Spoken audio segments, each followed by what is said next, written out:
Welcome to the Steelers Realm Podcast.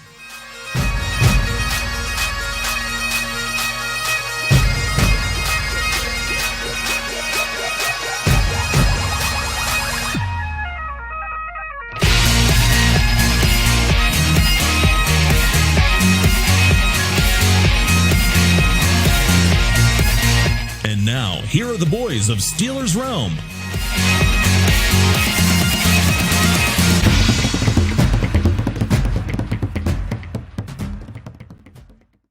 Good evening, Steelers Nation. Welcome to another edition of Steelers Realm. That's right. You got me, the famous TA, on the mic tonight. Why is that, you may ask, Steelers Nation? Because we gave JT the boot. He deserved the night off, so we said, you know what? Take the night off, rest them puppies, get refreshed, because we're getting ready to head to camp next week. Absolutely, we are going to be there in full force. But right now, let me introduce the crew to you. Out of the West, out of the East, out of the North, and out of the South is CJ. CJ, how the hell are you tonight, brother? Great to be here tonight. We are 6 days away from some meaningless football, but meaningless football beats the hell out of no football, so I'm fired up about that. Football in shorts, baby. Here we are. And coming from the Buckeye State, the big ground guy, the jovial guy, the man who wants to be known as Silver Streak, but is only a freight train because he can't get rid of his caboose. The one, the only FT. What are you doing, brother?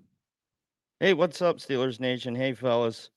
I got a full belly tonight, so I don't know if I'm going to be very fast. I had the most succulent pizza tonight at a little place called the Dennison Yard, and I'm ready to rock. See, he left the caboose down there at Dennison Yard. You thought I was fooling you, didn't you, Steelers Nation? See, I tell you. All right, guys. Hey, look, we've got a fun-filled packed night tonight, and we're going to jump right into it. So, as usual, to start the show, because football is in the air, we're going to talk about the Jagoff of the week. Now, who is the pristine Jagoff of the week, boys? Well, this week, it is Ben Roethlisberger with his Post-Gazette interview with Ron Cook this week. Whoa, wait a second. You're going to tell me you're going to throw your boy up there as a Jagoff of the week? Is that what Absolutely. you're telling me? I mean, Yes, I am. Who you've been fan struck, who you would have carried his jock strap just to put a smile on his face and loved every minute of it. He's now a Jagoff in your eyes. Yes.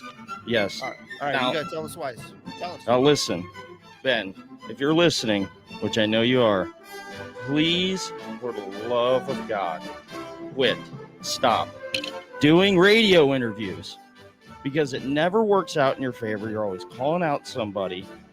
It's just nonsense. You want to say these guys are childish and whatnot. You're throwing your teammates under the bus and you're throwing people under the bus when you yourself have failed in time again in different situations. Nothing was said to you. That's quite a what do you hot think? take right there. It is a very hot take. I completely disagree with it. I think you look at kind of what he said, and he talked about leadership. He came in with Jerome Bettis. He came in with Hines Ward, people that embodied who the Steelers were and who they are and who they represent. Then he had to deal with the AB saga, the Young Money crew, Emmanuel Sanders, AB, and Mike Wallace. They called themselves the Young Money crew. They weren't there for the team. They were there to go collect their next paycheck. That's a fact. You know it. TA knows it. And these aren't his teammates. He's retired. He's done. He can say whatever the hell he wants. And I actually agree with him. Here's the thing. Last year, I saw a bunch of guys who came together at the end of the year and played their asses off that last home game of the season because they wanted him to go out for a winner. They took it very, very seriously. And to say that, what he said in the interview doesn't reflect what actually happened on the field. Okay, stop. Time out. We've given way too much credence to this. First of all, Ben is absolutely 100% right. He is correct. When he played football back in 2001, it was still a gladiator sport, and he had the likes of the Chin chewing his ass off on the sideline. He didn't have somebody coddling him, wanting him to be a friend. Now, I've listened to all the pundits, saying, well, Ben's been coddled too. Ben got off on the little rape thing in his motorcycle accident and blah, blah, blah. No, he was a punk and he knew he was a punk. And you media folks never let him live that down. Matter of fact, you never gave him the extent that he deserves as a quarterback that he was. So to sit here and listen to this is absolutely ridiculous. And you're right, CJ. If Ben wants to go ahead and throw the whole team under the bus, let him throw it under the bus. Maybe it's a wake-up call. We already talked, man. He doesn't like to have music in there because Dan didn't like to have music in there because it's a business. It's about getting ready. And he's right. We did lose a family tradition because when AB and you forgot one important name, Le'Veon Bell, man, we had all the tools to go someplace. And those two cats were more worried about padding their stats. And now here we are. We've got to listen to about 2 rap records. We've got to listen to a boxing match that's failed because they're still in the news because it's still all about them. And all Ben did was make one little comment saying that game is about a me society today. So the Jagoff of the week is anybody who even believed that crap or who is even talking about it today, i.e. the media. Let the man live his retirement and go out there and play some golf and talk about all the shit you want. It's not like any other ex-Steelers haven't never talked about shit behind or in front of the Steelers organization. I just see Ben as one of the most beloved Steelers in the fans' eyes. I don't want to see. I said in the fans' eyes. I didn't say the media. I said in the fans' eyes. He's still beloved. I just gave him all the love in the world. Let the man talk. He's I just deserved that don't. after 18 years. I just don't want him to come out and say stuff to tarnish that legacy. Ain't nothing tarnishing his legacy that he hasn't already done or been in control of before. Simple as that.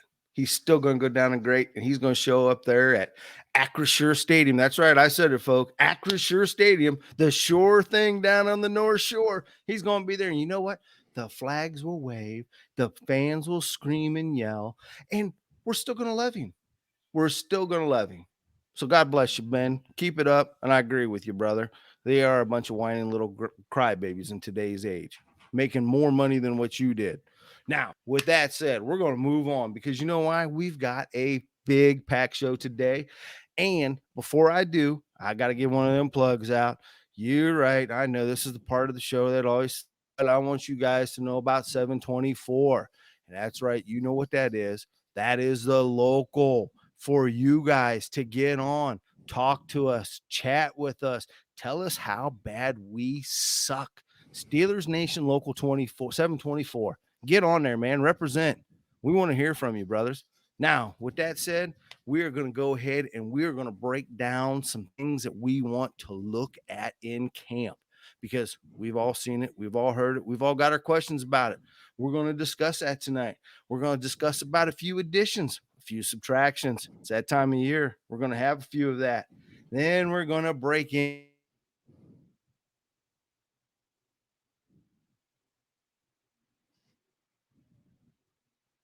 history because if you don't know about your history, you're not going to be a fan. And then we're going to talk about some blogs that we got going on. And then most importantly, we're going to get ramped up for next week. Why is next week important? Well, you're going to have to hang around and find out. Until then, let's go ahead and dive into Where Art Thou, my brother? CJ, what's going on here? Big, kind of nice depth move that Steelers made, signing former Tennessee Titans running back Jeremy McNichols. He's going to be replacing one of the Edmonds brothers in Trey, so that's one less brother combo that the Steelers will have going. For you guys that don't know, he spent the last 2 years with Tennessee. Pretty respectable 4 yards a carry. He brings depth, decent receiver out of the backfield. And I think it kind of points to all signs that the Steelers believe that they don't want Harris taking a blunt of the carries this year. Exactly what he did last year. try to keep them fresh, keep them healthy all year. So it'll be interesting to see, and we'll talk about it here in a little later, what we think the running back room is going to look like. All right. So let me ask you something there, TJ. Is it TJ, FT, CJ? My God, I feel like I'm in a bad acronym movie here anymore. All right, Freight Train. Do we feel like this is a smart move? Absolutely. I think this is a smart move. It puts the pressure on Benny Snell, Benny Football, to try to lock up that second spot. And I like the signing because McNichols doesn't have a big drop off with Najee coming out because he can catch the ball out of the backfield. He's a tough-nosed runner as well.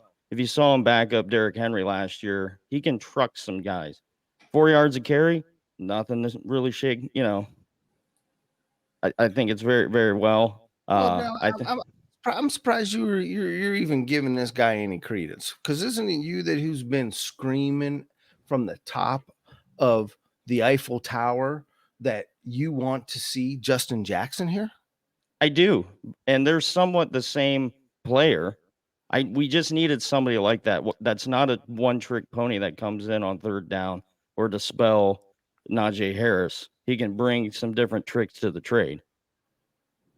All right, so now I got to ask you, CJ, what's Mama Emmons think about all this? I mean, do you think she's already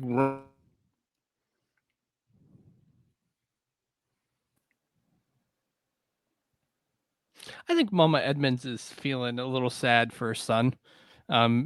He was spent 4 years with the Steelers, but at the end of the day, she understands it's a business, right? They just went through it with the brother and his contract. At the end of the day, I think she could feel a little sad, but she should be proud of her son. Not too many people can say they played running back in the NFL for 4 years. And who knows? Injuries happen. He could easily find himself back. All right, so with this signing, guys, who's on the bubble? Is it McFarland or is it Benny Snell Football? It has to be McFarland.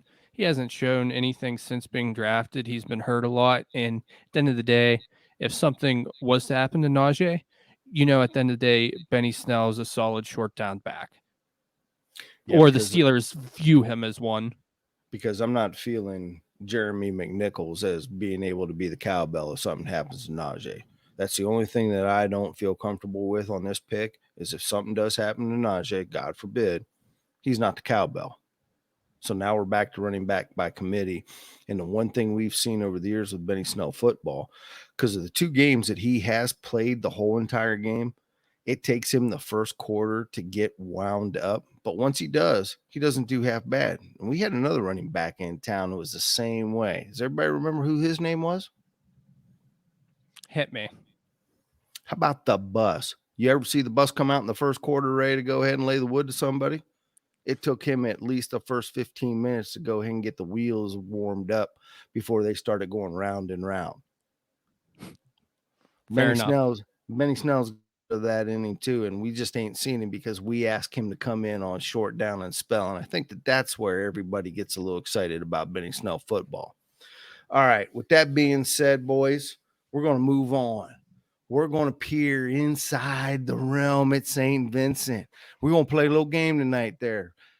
Fans, we're going to go ahead and we're going to pit CJ against Freight Train, and I'm going to be the ultimate stopper. We're going to run out some things that we are concerned about as just fans like you guys are, who's going to be paying close attention to every word, every article, every clip, until the start of the season to see if we are actually going to put the best 53 men on the field come opening day.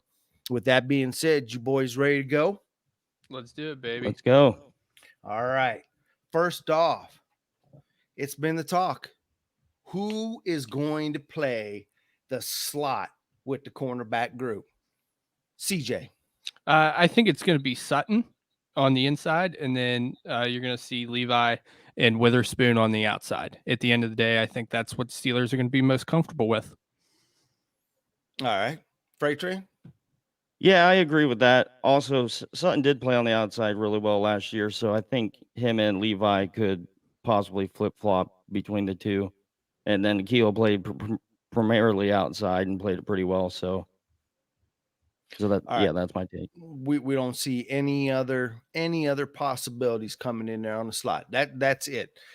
Boom, I done. mean, James Pierre, kind of an outside shot. He's probably more of, the fourth corner at this point heading into the camp. We saw some flashes last year from him, but I think it's kind of a wait and see. There's going to be some movement, and there's always players in training camp that play themselves up and down. All right, so now I gotta ask now. So what we're basically spewing out here is what we've read, and we've read that basically when it comes to a base defense, they're going to have Sutton on the outside, and it's probably going to be Levi on the other side. When we go into our fancy formations, we're going to go ahead and we're going to slide Sutton over to the slot. And we're going to bring a Kilo in, but last time I checked, we got a few more DBs on this roster, guys. So where does that leave? Like, I don't know. Arthur Millette. I think that's the other guy that I thought could come in and play the slot, depending on the situation. I think he's more of like a nickel package type guy. He's better when he's running to make a tackle. He's a hard hitter. I don't think I'm sold on him with like a one-on-one situation. I agree with that. I think the person that should actually be real worried here, just heading into camp, is Justin Lane. Right? We haven't seen much from him. He's been hurt. He was kind of a mid-round pick that hasn't done much. To me, he's kind of someone that has to come out and perform this camp, or he could easily find himself sitting at home like we do. Well, I tell you what, even though camp's only opened up for 2 days, there's two young cats, man, that look like they've come to play because they've each already registered a pick, man, and that's Chris Steele and Carlins Patel. So I am kind of interested to see where this young blood goes. I agree. Justin Lane, this is probably his last year. I just don't see him hanging around unless he's actually worked on honing his craft in the offseason. So speaking of honing their craft in the offseason, let's go to the middle linebacker rotation. I really want to know, and the fans want to know, do we really feel Devin Bush is back? I do. I think he's back. I think he had a little eye-opener this offseason without his option being picked up. Early indication in camp looks like he's making some plays out on the field. He's coming off that ACL injury. Usually that first year, you have trust issues with it. I feel like now with the addition of Miles Jack beside him, I think it's going to open up his possibilities along the defense. It's going to open up some different things for him. And then I think Spillane will come in and spell the both of them. Especially, I think Spillane will come in on like short yardage situations just because he's a very hard-nosed tackler. Oh, he's definitely going to be the run stopper. CJ, what are you thinking? I think it's going to come down to how much does Devin Bush want to be an NFL football player? I've said it before. I've said it again. As you just said, Freight Train, they didn't pick up that option. And if he's playing for a contract right now, right, he's got a chance. If he comes back and shows some flashes and puts a season together, he's going to get paid. Someone will pay someone that young, and they'll chalk it up to an ACL injury. I don't know if Devin Bush is back, but I feel much better about the inside depth that we have at linebacker compared to other years with the additions of Miles Jack and bring back Spillane. And I'm real interested. We've seen it before a little bit.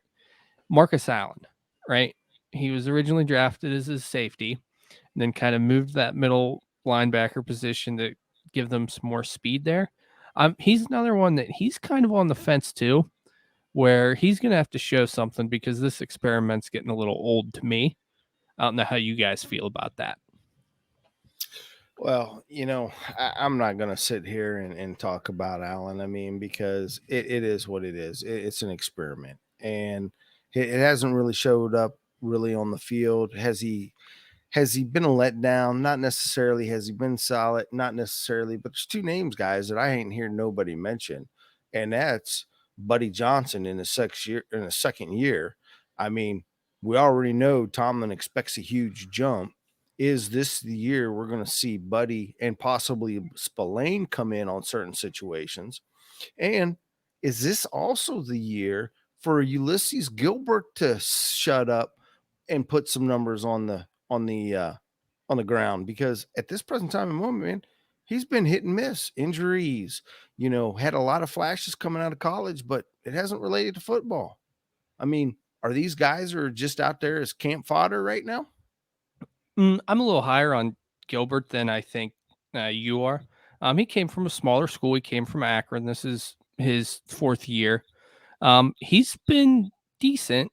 He hasn't played much, obviously, but I mean, last year he put up 15 solo tackles in 5 games, kind of as a depth guy. He's still young. He's still 24. He won't turn 25 until next January. So I still think there's some growth potentially from there. And then, so I'll be interested to see. I think he's going to be someone that makes the team and surprises people this year. All right. So I got one more out there. The skipper. Can the skipper make this team and actually produce for us? He's produced for everybody else, only produced for us in the preseason. Can he make this squad and make a difference in that middle? I mean, I think he definitely can if he comes in and has a strong preseason. I mean, he's got the speed to fly all over the field. It's just a matter of fact if he's lost any of that step at Tennessee and he comes in and is the same two-star skipper that we had previously. I think he can definitely make a difference on the special teams aspect. Now, do you guys think 7th round pick Mark Robinson?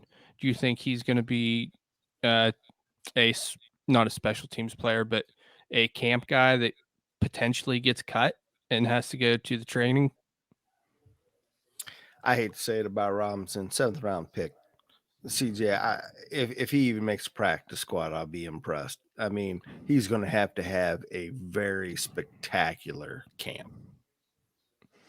That's it. And with that being said, let's move on to the outside. We already know we've got Highsmith and we've got TJ, but who's going to go ahead and rest these guys? I mean, can Derek Tuzak go ahead and make that next jump? And is everybody really satisfied with Jannard Avery?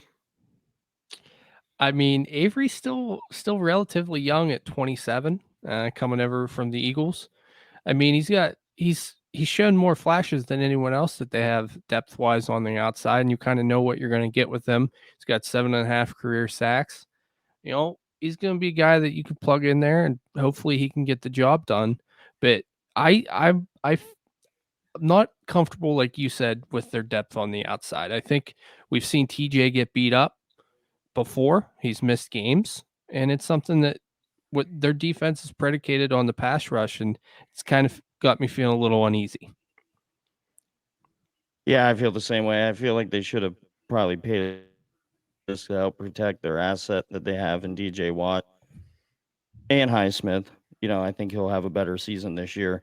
But I'm really hoping Derek Tuzga takes that next step forward because last year he came in and played a little bit of productivity in a couple different plays in different games. So I'm hoping he can take it to that next level this year to come spell those two on that outside. Well, I can tell you one player who won't be, and that's TD Moultrie, because it looks like he's already suffered a camp injury, and we're only 2 days into this. That's not a good sign, man. If you can't go ahead and stay healthy to get two practices in, you might as well just cut him now and let's keep moving on. We need somebody who's actually took the off season very, very seriously. So, with being very serious about the off season, we were all very serious about Tuitt making his return. And by all accounts, it looked like he was going to make his return until he decided to go ahead and retire. Now, we've done a lot to go ahead and shore this line up. Do we have enough? I think so. Go Yeah, ahead. we have a lot of depth. There's quite a bit of depth here on this defensive line now. And you brought in somebody like Larry Ogunjobi who can kind of slide around in there. He can play the tackle. He can go to the outside. Let's see what we have into Marvin Leal. You got the usual suspects with Chris Wormley, and you'll have Louder Milk in there, who I think is going to have a really, really big year this year. I think he's going to really come out, and yeah, you're going to have Cam on that other side. I feel decent about the D line. I'm happy with bringing in Ogunjobi. I feel great, with a healthy TA there in the middle, and obviously Hayward, right? Now, one thing to think about here in the future, Hayward's getting up there, and we've seen D linemen, they hit that age, right, and they start slowing down. So hopefully we can get another good year out of him, and he's one of the most important people when it comes to staying healthy. I'm interested in Cleo Davis, though. He's played very little. He's still young. He's got the size. I'll be interested. He's coming over from Tampa Bay, right? He's had good coaching. I'll be interested to see if he makes the team out of training camp. He's someone that I'm keeping my eye on this year. Well, I'll tell you, this is probably the only position on this team I'm not worried about, because I think that they've got more than enough depth. I am already concerned starting out that we don't have Ogunjobi playing, and we don't have Tyson Alua practicing either on the pup list. But at the end of the day, too, Alua, if this was regular season, he'd be full bore. And at 35, does he really need to practice? He could probably just go ahead and play water boy the rest of camp and be just all right. Ogunjobi, though, I'd really like to see him and how he's going to go ahead and gel into this, but I'm really excited about the young guys, and that being Loudermilk and DeMarvin Leal, because Mondu, I don't think is going to make it. The Davis boys, I think they're going to be hard pressed on making it. I think we're going to be a few brothers shy at the end of this here camp, guys. But with that being said, here's something that we have not had either in a while, is a awesome punt returner. We had Ray, and it was nice to say, okay, Ray, come on, let's go, Ray. But you know what? Ray really didn't do nothing for us. When you look back on his body of work, as Tomlin likes to say, Ray didn't do nothing. So we brought in Gunner. And I don't know if you've seen a picture of him at camp, but he looked like a 12-year-old boy out there trying to squeeze out a fart when he caught that football. And then you got Austin, who we just drafted. Are we going to actually have somebody who can get the rock and put it in the end zone? That's what I want to see. I don't care who it is. Do we have somebody to put it in the end zone? I think Calvin Austin is going to be the guy returning kicks and punts. Now, the reason I say that is I kind of look at the wide receiver depth chart, and it's going to come down to a numbers game for Gunner. Tomlin's said in the past, he does not like keeping that spot. He didn't like doing it for Dre Archer and people before that. So I think Gunner's going to have to hope for an injury, even if he wants to make the team. I look at him as kind of the 6th or 7th guy. Best case scenario on the depth chart at wide receiver. So I'm going to give the edge to Austin just because of the draft capital that they put into him. I think they're going to keep Gunner on the roster. I think he's going to be kind of this team's version of Ryan Switzer. He plays primarily, special teams. May come in a few plays to play wide receiver. But I think they might actually split them up starting off. I think you'll see Calvin Austin taking the kickoff returns and have Gunner, who's done it before, take the initial snaps at punt returns, just because he's a little bit more comfortable at it than Calvin Austin is at this point. All right, so let's back up here a minute, boys, before we go getting too excited here. So we know we're only going to keep how many wide receivers? That's CJ, how many? I'm thinking how many wide receivers are 5, keeping? 5, 6. You're thinking 5. Now, if we go to 5 wideouts, there's our 5. I don't, so that right there tells me you're going to keep more than 5. Freight Train, what are you thinking? I'm thinking they have 6. Well, I think they're going to roll with 6. That comes down to who you want Miles Boykin or Gunner. All right, so let's just do process elimination here. First and foremost, do we see Deontay Johnson lining up starting day? We already know he's hanging out there on the sidelines. He's pulling the same stunt that TJ did. He's already discussed this with Minka. But at the end of the day, Minka and TJ both had a little bit more going for them to pull this. Do you think anybody's really getting scared in the organization about Deontay Johnson, or you think they're going to be okay saying, look, you want to sit out, sit out. We're not going to care. I think they're going to say you don't want to play, don't play, because Mark Cabali was. I listened to an interview with Mark Cabali of the Athletic today that pretty much says that these other second round draft picks that have gotten their big contracts, Debo's going to get his right, and they kind of held in. They were close. Both teams were close in negotiations. So right? Freight Train. Do you think he's playing or not playing? I think he's going to play. I think You he'll think- hold out. I think he'll hold out training camp. They'll ride it out, and he'll come in and play. All right. So week 1. Deontay's playing. So let's go from there. Deontay, number 1. Chase Claypool, number 2. You know George Pickens is going to be number 3. There's no ifs, ands, or buts about that.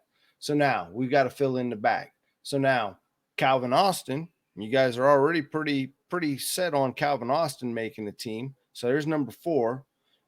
Miles Boykin. Is everybody ready to go with Miles Boykin as number 5?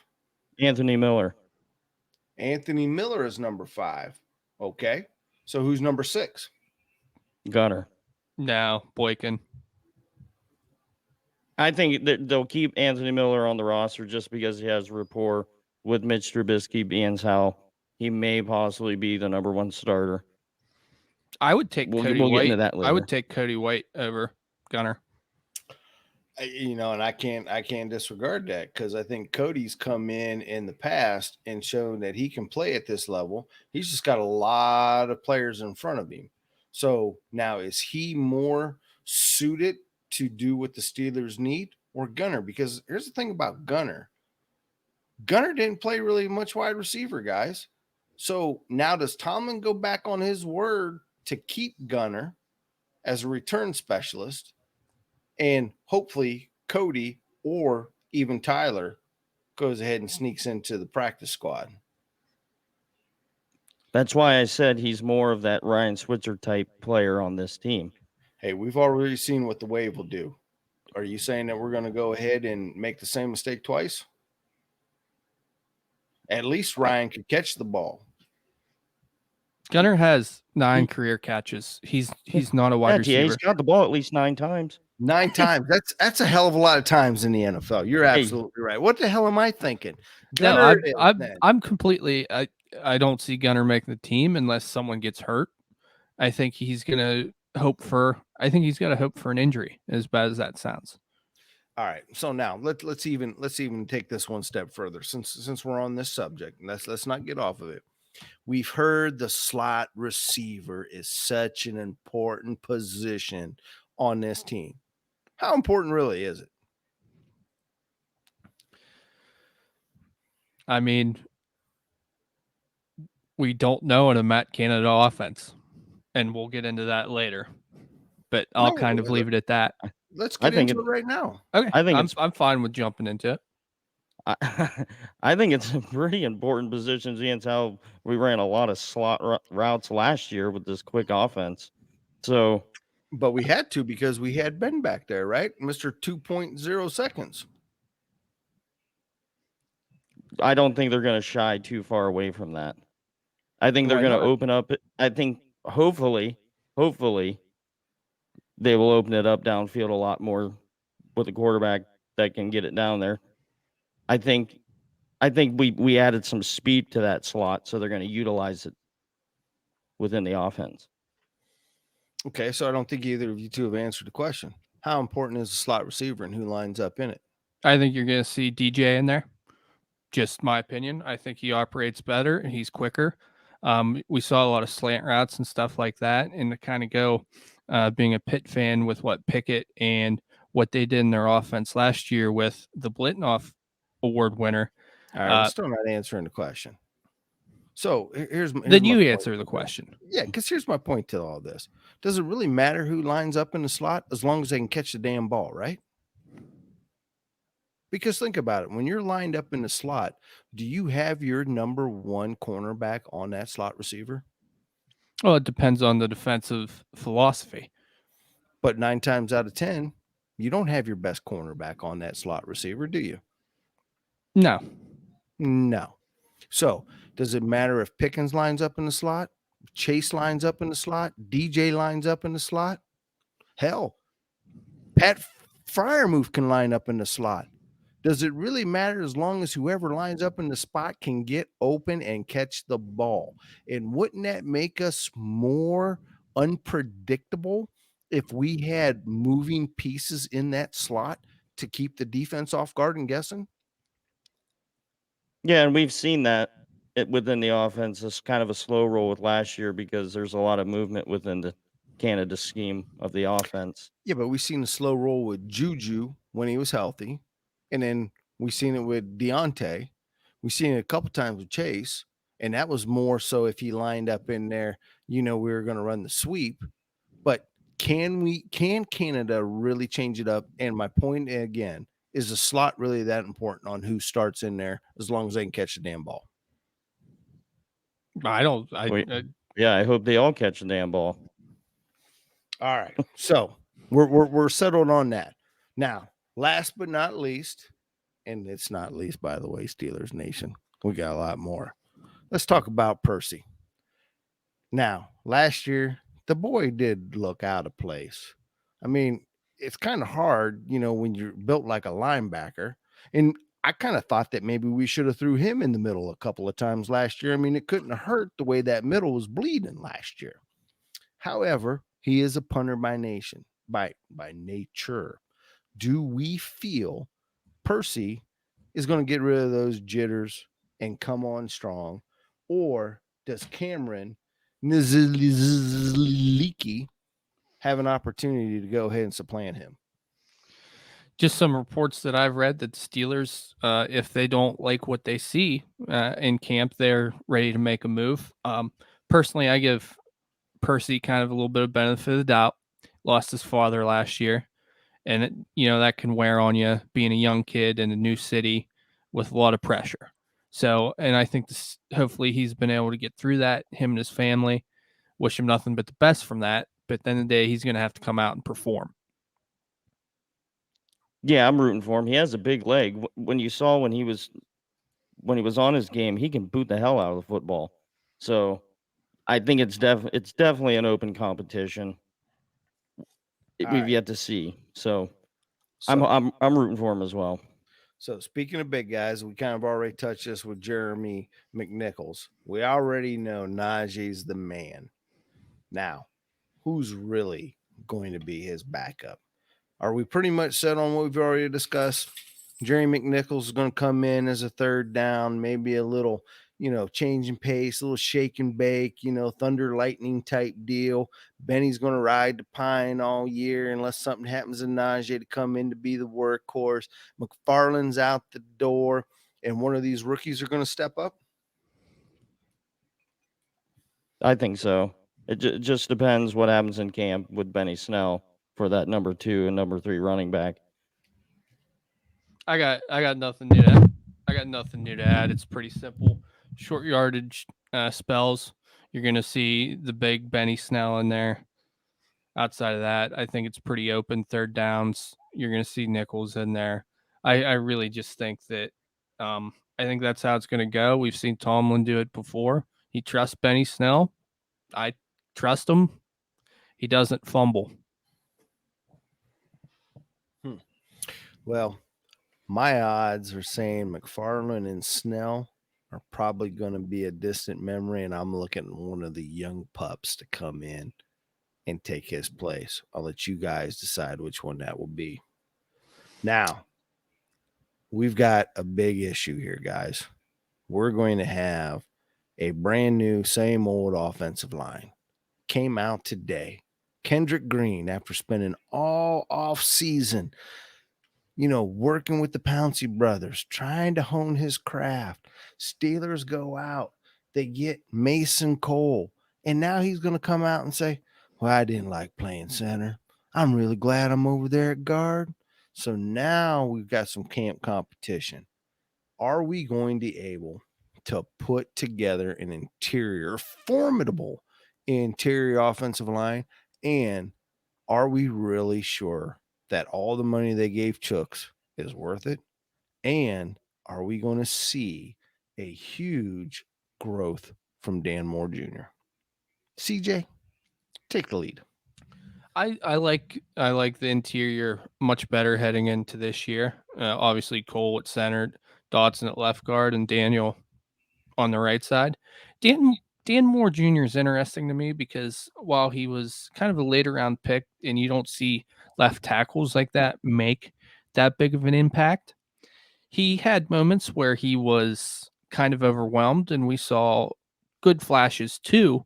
But one thing to think about with a new quarterback, if he's holding the ball a little more, a little longer, that's that extra half second that Moore's going to have to be able to hold up.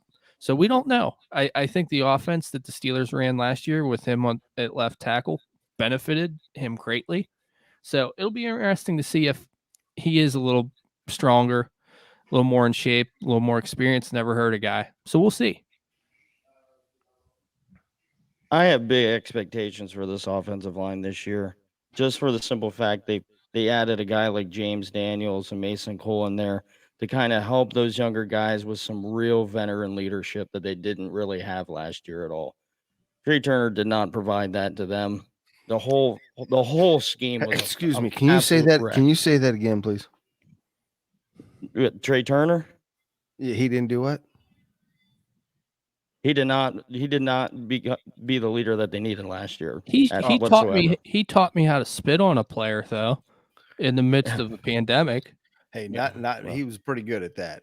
Let's give the boy credit is due. But okay, go ahead. I didn't mean to steal your thunder there. I just wanted to make That's sure okay. we're on the same path here. Okay. I'm actually one of those that's excited to see what Kendrick Green does at the guard position, because I think if he slides over there, he'll do a lot better because that's his natural position. They didn't put him in a situation to succeed last year by just sliding him in there at that center position. He wasn't ready for that, not as a rookie. Now coming in his second year, I think that he'll slide over there and be more comfortable, along with that veteran leadership to kind of show him how to be a pro's pro. I think that's what he needed last year and just didn't receive it at all. Well, I tell you what, on this offensive line, the one that scares me the most right now is still Chooks. I mean, I did not feel he was a great right tackle to go ahead and get the money he made. Am I happy he made it? Absolutely. I just don't think he showed me enough to be a strong right tackle. If he had to go up against TJ Watt every game, every snap, I don't think he's going to go ahead and hold up. Now, what does concern me is who are we keeping? Because right now we've got some talent there, guys. I mean, we're already expecting Dan Moore at left, Kevin Dotson, Mason Cole, James Daniels. All right. Pretty much go ahead and Chooks. Pencil them in. Now we've got LeGlue. I'm really high on this kid, man. I thought LeGlue did a fantastic job. And I think he could probably go ahead and fight for that starting up against Dotson. But I like Dotson's meanness, man. That guy's a road grader. And JC Hasenauer, I think, has got to get the nod for a backup center. I think he did enough last year to prove he belongs in the NFL. So my question is to you guys, if Chooks goes out or Dan Moore goes out. Now, if Dan goes out, I can see him sliding the glue over there and trying to make him a left tackle. Who are we going to go for right? Is it Joe Haeg that's going to go ahead and stay on?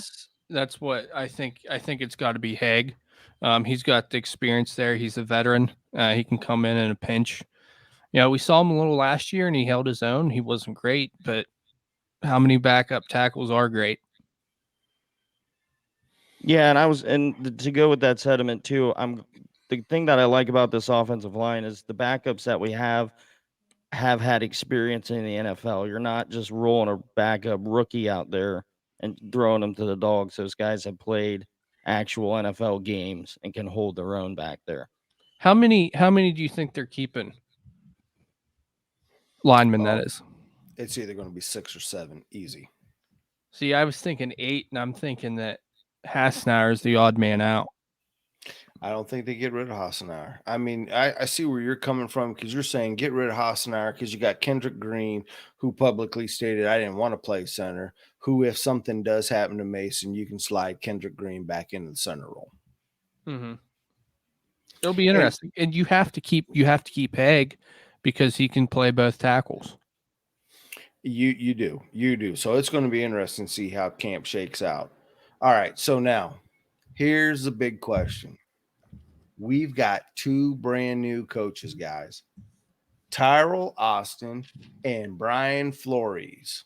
Now, does Tomlin give up the play calling?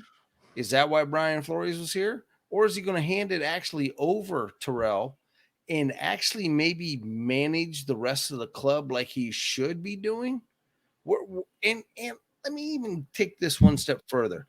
I love Brian Flores. I am so happy we brought him on there. But is Tomlin going to be able to set his ego aside and have another coach on the field to be able to help contribute? Because we all seen what happened the last time he had a coach on the field. That was our OC, and that didn't work out too well. And granted, Brian Flores is probably only a 1-year wonder, but are these 2 going to make a difference to bring our run defense back up to par, continue with our sack streak, and get the turnovers that we didn't see in 2021? So I'm going to touch on Austin real quick. I thought it was always an interesting hire from the beginning. He was a DC for the Bengals, and he struggled. And this is kind of his rebirth, his second chance, probably his last chance to in name be defensive coordinator. So I think he's working hard. Flores coming in, we saw it in OTAs. The linebackers that he's working with said that they're already picking up on a lot of what he's saying, and so I think he's going to be able to make an impact. This whole Tomlin, is he calling the plays? Is he not calling the plays? I think it is the dumbest effing thing that I continually hear each week. I don't care. I don't care if he's calling it. I don't care if whoever the safety coach is who's calling the defense. It's dumb. We know what we're going to have in this defense. We know the defense is going to have to carry us. So if he wants to be all in on the defense, like we've had to the last 3 years, I'm fine with it. I'm just saying it's the dumbest effing thing we hear each and every week. Freight train, your turn. I hope he does I hope he lets Brian Flores take over the play calling. I think that there's a sense of comfortability there because Brian Flores was a head coach, so he can handle that. And Tomlin can just set his sights on what's happening on the field and maybe possibly help Matt Canada. All right, so Steelers realm, we've got an issue here. We got one that says Austin needs to call the plays and doesn't care if Tomlin sits. We got another one that says that the linebackers coach needs to call the play. Holy shit, this is going to be an interesting defense because I don't think they know what's going on either. I would like to clarify, I don't care who's calling that plays. I don't. I do care. And I think if it is, I think it should be Tomlin. No, hell no. He had no. He's a head coach, not a defense coordinator. He wants to play defense coordinator, and go ahead and give Flores a job as head coach. With that being said, we got one last item. And I know Steelers Nation, you're probably wondering, could this be? Oh my God, is it the quarterbacks? Oh no, we already know who it is. Matter of fact, I'm just going to put an end to that. Mitch Trubisky is going to go ahead and start. Like it or not, he's starting. Calm down. Pickett will get his turn. But it's all going to be dependent on one guy only. Is Matt Canada going to be able to turn this group of very talented playmakers into something that we're going to be excited to watch every single Sunday? I certainly hope so. I think this is a make or break year for Matt Canada. It's put up or shut up. I mean, you can't, he went and everybody put the blame on Ben last year because he was just a shell of himself. Well, now you got a couple young studs back there. Well, let me pull the reins back. Maybe not studs, but you got 2 young quarterbacks coming in. 3 young. I guess you can still say Mason's young. It's time to open it up. It's time to put the chips down. You got the talent there. Put up or shut up. CJ? I think he's in over his head. I really do. You know, Enough said. Enough yeah. said. I'll keep it So- short and sweet. Yep, enough said. So, gentlemen, I want to thank you for going ahead and participating in this little game. I'm glad we got to agree to disagree to see just exactly where it's going to go. We're all going to be on the edge of our seats to see how this spring training camp really plays out, because I'm going to be interested in it. But now it is time for the one, the only Silver Streak minus his caboose freight train in history. Forged in steel. All right. So we have July 31st, 1933. Chuck Noll was inducted into the Pro Football Hall of Fame. Whoa, ho, ho, ho, ho. Chuck was inducted into the Pro Football Hall of Fame in 1933? 1993. I'm sorry. Okay, I just wanted to make sure. I'm like, damn, I don't I even was think just keeping Chuck you on your was toes. he wasn't even a sparkle in his daddy's eye. Well, I was making sure you were paying attention. You know how JT is. So I'm glad that I have somebody that's paying attention. So, and he was the first coach to win at least 4 Super Bowls. And then on July 30th, 1988, Jack Ham was inducted into the Hall of Fame. He was an 8-time Pro Bowler and won Defensive Player of the Year in 1976. And then we have TA, one of TA's favorite Steelers, August 5th, 1989. Mel Blount was inducted into the Pro Football Hall of Fame.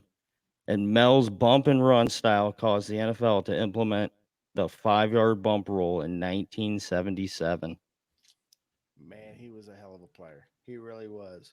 All right. Hey, thank you for a little history and steel. Now, in case you listeners have not been on the website, who have not checked out CJ's blog, he is a journalist. Let me tell you something. Dan Rathers was his mentor. He taught him everything he knows. So you need to go ahead, check us out on the website, see what old Dan has passed down to CJ. And CJ, tell us what you got cooking on these blogs, brother. So, dropping later today, we're going to explore all the first round quarterbacks drafted since 2000, how many games they played, and their success that they had their rookie years. Obviously, the last one we had, Big Ben, was a serious outlier. And it's something to maybe that we as Steeler fans need to temper our expectations with overall. So we're going to dive into that. We're going to have some more interesting stuff dropping at the early next week, and we'll go from there. All right, CJ. And by the way, listeners, if you don't like his blogs, write in and tell us you don't like his blogs, because I'll show up at Dan Rather's house and get my money back for what we had to pay for him to teach CJ how to write. Now, with that being said, we've got a big week coming up, boys and girls. You know what that is? And it's not camp. It's not Friday night under the lights. It's actually the start of the NFL. It is the Pro Football Enshrinement Week. Now, with that being said, a couple of things we're just going to talk about here real quick for the history of Steelers, because you all know this. We have the third most individuals in the Hall of Fame. If you ain't been to Canton, then you need to go. Second of all, we want to hear from you on the website who the next Steelers should be enshrined, because we got to have somebody that keeps the economy going in Canton, Ohio, in case you didn't know.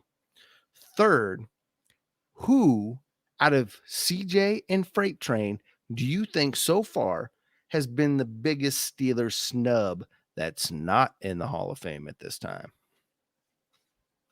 Well, I think that's pretty easy. I think it's Hines Ward. I mean, the guy did so much on the field and the stuff that didn't show up on the stat sheet. Now, and just go ahead and throw in there that he won the MVP of a Super Bowl and has won 2 of them. I think he more than deserves to get in there next, and he should have been in there the previous year. CJ? With me being younger, I'm just trying to think here. Is Alan? This is a question. Is Alan Fanigan? Yeah, he went in last year. Okay, then I would have to go with Hines. Honestly, just based on my timeline, thinking of greats that I grew up watching. I don't think Hines will ever get in. I think he deserved to get in. There's talk about Julian Edelman getting in. If Julian Edelman gets in, that'll be the biggest joke of all time. I'm gonna table this for next year. I'd like to do some research. Yeah, I'm gonna table this for next year because I got at least 5 right now that I can go ahead and sprout out that may be questionable, but we'll leave that for what it is. With that being said, guys, we're about coming to an end of the show. But before we do, I want to step outside the realm because there are a couple things that have happened that we need to go ahead and discuss. And one of them has to do with Tommy Boy. Tommy Boy has picked him up another playmaker, and it ain't OBJ, but don't be surprised if he still ain't on the list. Yeah, big signing. Julio Jones going for a Super Bowl. 1 year, $6 million. There's a chance that could kick up to 8. He's going to step in and be their 4th wide receiver. Think about that for a second. Maybe they can grab Larry Fitzgerald to be the 5th. Why not? Yeah, TA, I'd hardly call him a playmaker anymore. Well, he sure wasn't a playmaker in Tennessee. Well, look, he was throwing him the football. Well, he wasn't on the field. Well, yeah, what's wrong with old Tannehill? He's taken them to the playoffs a couple times now. He's the best thing that's happened to them since McNair. I mean, is that saying much? Like, Steve McNair was a great quarterback. Tannehill is not. All right, fair enough. All right, with that being said, I wanted to leave one final note. Guys, it was put out this week, and I just want your honest opinion straight off the cuff. A future head coach for the XFL Las Vegas team to be announced is now getting ready to do radio for our beloved, our favorite. You thought I was going to say the Steelers, didn't you? The Ravens. Rod Woodson, a radio announcer for the Ravens. How do you guys feel about that? I mean, in all honesty, seriousness. I mean, do you think the guy's just keeping his name out there to stay popular? He's got a head coaching gig. Wouldn't you think that instead of announcing football games for 17 games out of the week, potential of playoffs, that you'd be more concerned about putting together a roster for the upcoming XFL season? What do you think's the mindset back there? First off, I'm never going to belittle a guy for going and collecting a paycheck. Let's be honest. That's what he's doing. And second off, some more money, retirement. Yeah, he won a Super Bowl with them in 2000. Can't really blame him. He knows the city. It is an interesting decision, though, for him to step into radio and be a part of Ravens game day and all that. So I don't know. I don't know how I feel about it, but I'll never blame someone for collecting extra money. I'm going to be honest. I'm kind of butthurt about it. I kind of figured Rod Woodson was our guy, and then he just kind of goes to the dark side with the Dirty Birds. I mean, the bulk of his career was here in Pittsburgh, and then you just go over that to the dark side. I mean, what's wrong with our radio broadcast? Is there no room for Rod Woodson on our radio broadcast? Freight Train, I might have to tend to agree with you. I wonder, did we even think that creatively to ask Rod to come aboard? And most secondly, though, I understand the butthurt, but after Rod left us, to CJ's point, didn't he just become a hired gun and he went where the money was? So can you blame the guy, really? Go make your paper, boo-boo. Oh, and with that, Steelers Nation, we are out. I want to thank you all for listening. JT, I hope you're in the hot tub someplace. Don't slip. Gentlemen, we'll see you next week. See you guys next week. Big show next week. Good night, Steelers Nation. I love you.